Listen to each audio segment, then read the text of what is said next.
Welcome to day 10 of our 30-day yoga therapy challenge.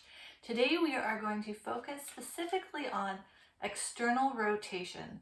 So this is where our leg bone comes into our hip socket, and the movement of external rotation is the leg bone rotating out. So it would be the front of your thighs moving towards the side of your body. And so there are muscles that come around behind, from kind of like back by the sacrum, that come underneath your glutes and attach to your leg bone. And so those are the muscles that are drawing or turning the leg out. So that is what we're focusing on today. And we're going to do two specific movements lying on our back. And you don't need any other props.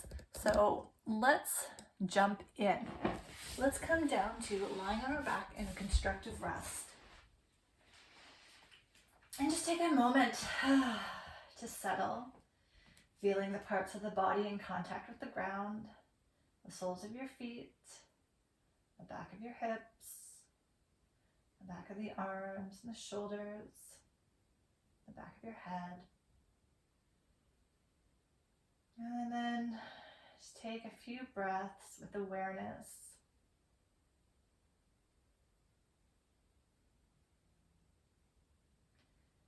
Noticing how you feel.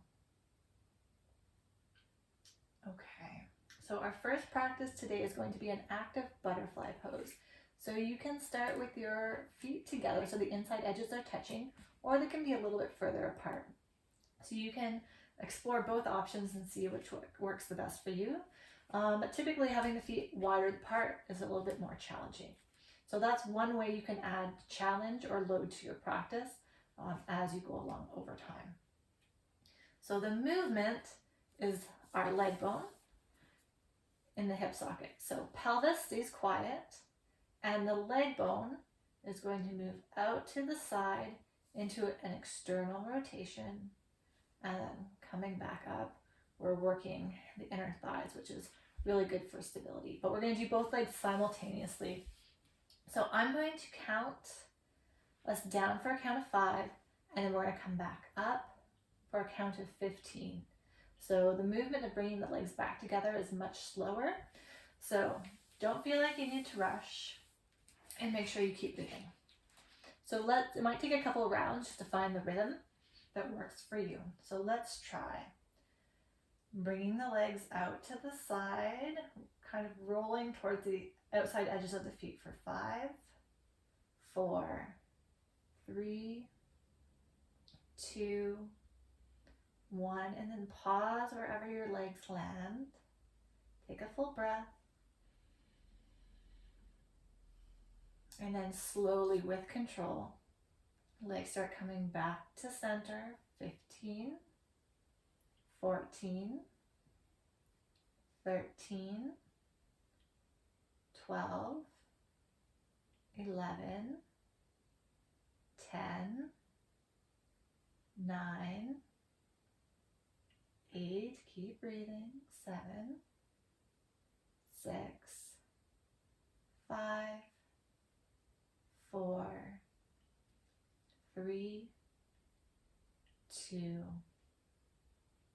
1. With control, coming down for 5, 4, 3, 2, 1. Pause for a full breath. Notice as the legs start to come up if they kind of like jump up really quickly, or can you move at an even pace through that whole trajectory of movement? Let's try that. Coming up slow. 15, 14, 13, 12, 11, breathing softly, 10, 9, 8, 7, don't worry if the legs start to shake, 6, 5, 4, 3, 2, 1. Lowering back down, 5, 4, 3, 2, 1. Pausing for a breath. If the legs do start to shake when you're coming up, it could be either that there's a like myofascial release happening or some strength happening. So either way, it's a good thing. So don't worry. Coming up, 15, 14, 13, 12, 11, 10, 9, 8, 7, 6, 5, 4, 3, 2, 1. We'll do one more round, but I also want to mention that if this feels like it's too challenging, if the count is too long, you could do a count of 3 down and going up for 9 or even less. Or if this feels too easy, you could maybe come down for a count of 7 and then go up for a count of 21 or longer. Okay, one more together, same count, lowering down, 5, 4, 3, 2, 1. Pause. Coming up, 15, 14. Feel the work of the inner legs. 12, 11, 10, 9, 8, 7, 6, 5, 4, 3, 2, 1. If you'd like, you can hug both legs into your chest and maybe give yourself a gentle rock side to side, giving the low back a little massage. Sometimes that can feel nice after doing that type of work. And then we'll bring the feet back down onto the floor. From here, we're going to go into a twist. Let's lift the right thigh. Okay, right thigh, and the shin is kind of a little bit higher. And we're going to again explore just a little bit of external rotation. So the pelvis isn't moving, my hip isn't hiking up. I'm just finding my thigh bone, my upper leg bone, moving in my hip socket. So it's like the front of the thigh is moving towards the outside of your body. And so that's the action of your foot kind of coming in towards midline. The knee is staying over top of the hip. It's not dropping out to the side. Kind of like a little corkscrew action. You just want to isolate that movement of leg bone and hip socket. And if your body's not quite getting it, the mind, you're telling your leg to do one thing, but the body's doing something else. Use your hands to guide the movement. That will help kind of sync up this new pattern that we want to have. So if you find it challenging, just work with this here. If the leg easily rotates out, you can bring your right ankle onto your left leg. Even if it's not easy and you know you can bring ankle to knee, you can kind of skip ahead and do that. If it's not easy for you to do this, you're going to skip this part and you'll join us for the next part of the rotation or part of the twist. You can just hang out in constructive rest, or you can do a little bit more butterfly. All right. From here, we're going to explore rotating or twisting, but the movement is coming through the pelvis. So getting a sense of your pelvis, and the movement, we're going to twist to the left. So the right hip is coming up into the air, and the left side hip is sinking towards the floor. So it's this rolling action. So we're going to keep the upper body still, and the legs are just along for the ride. The legs shouldn't tense up. They shouldn't initiate the movement.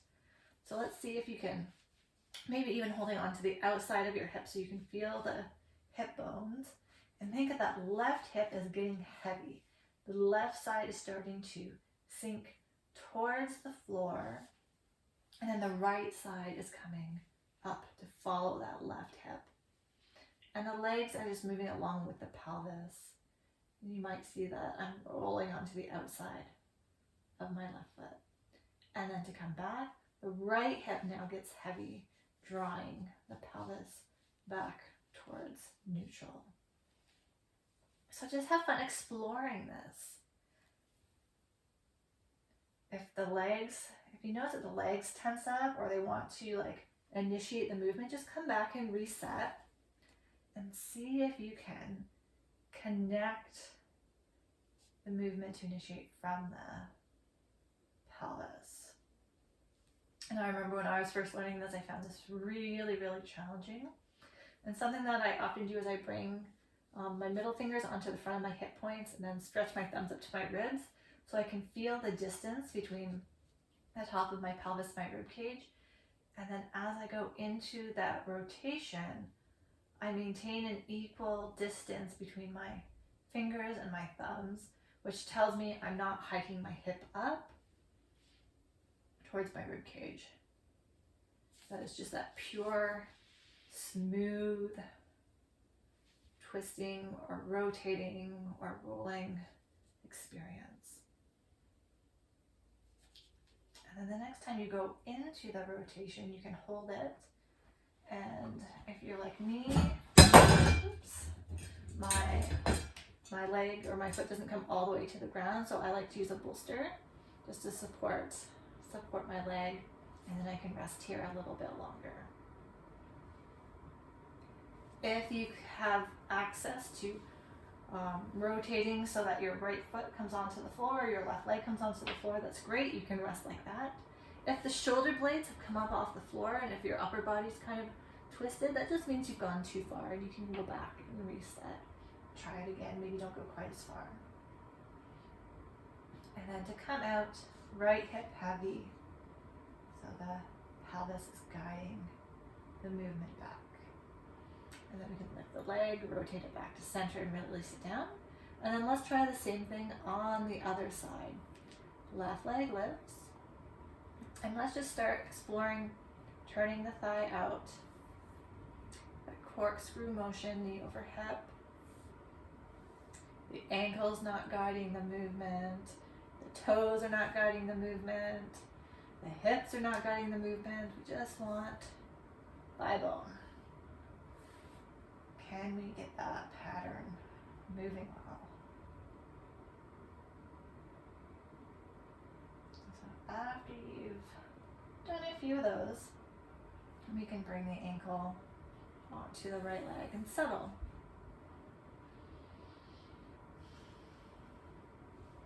And then when you're ready, thinking about that right hip getting heavy. Left hip is following the right hip as it moves towards the floor. You might feel a twisting effort through the abdomen, through the side of the waist, maybe through the back. And then reversing, so we're not just flinging our body back to center. Let that left hip guide the pelvis back to neutral. And then the right hip bringing it into the rotation. Just keep exploring, noticing what you notice. And it's coming back to reset if something doesn't go quite the way you want it to. And be gentle with yourself here. This can be really challenging. And then we can hold the rotation. Now, you can see that my foot doesn't come all the way to the floor. So I'm just going to use a bolster. You can use a pillow or a block. And we'll hold it for a few breaths.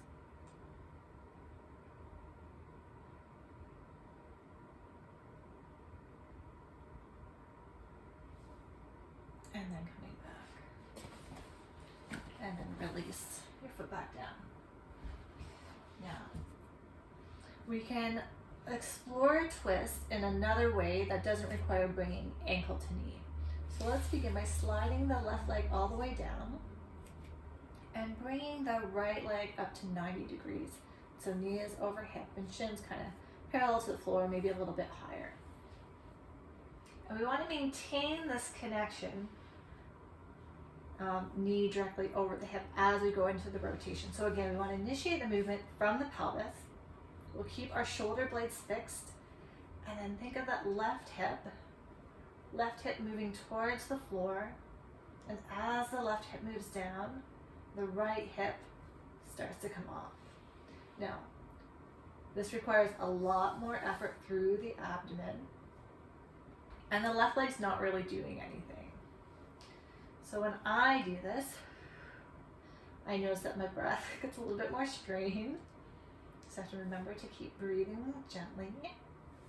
And I feel a lot more effort through the abdomen and through the ribs in order to engage those core muscles, which are really our rotational muscles. Now, if the leg goes, right, you can bring the leg over, but if the pelvis doesn't go with it, then we're not twisting. So another option would be, you could do it this way, bring the leg across. You can have your hand on your leg if you want, and then let the pelvis follow the leg. So that could be an option for twisting as well. It feels very different because we're not recruiting any of our abdominal muscles. This is a much more passive stretch, but it's still a twist nonetheless.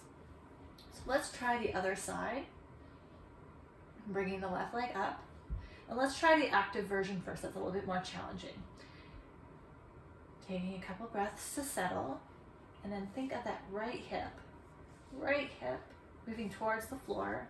You're going to feel the effort through the sides of your abdominals as that left hip comes up. And I find this one super challenging because my shoulder blade wants to come off the floor. I don't have super strong connection this way. So this is one that I definitely need to work on. So my movement's just tiny. I've got a very small twist here. And then the other option, use your hand, bring the leg across, and then leveraging your hand on your leg to draw the pelvis across. So again, a more passive twist, but it's still a twist. If you bring your hand up, then you might notice how the abdomen has to engage to hold you in the position a little bit. So really, this is just a practice of noticing, of deciding what works the best for you. All right, I am going to leave you with that for today. If you have any questions or comments, you can reach out to me. Actually, you know what? Before I sign off, let's just come up to standing for a moment and see what we feel like in standing.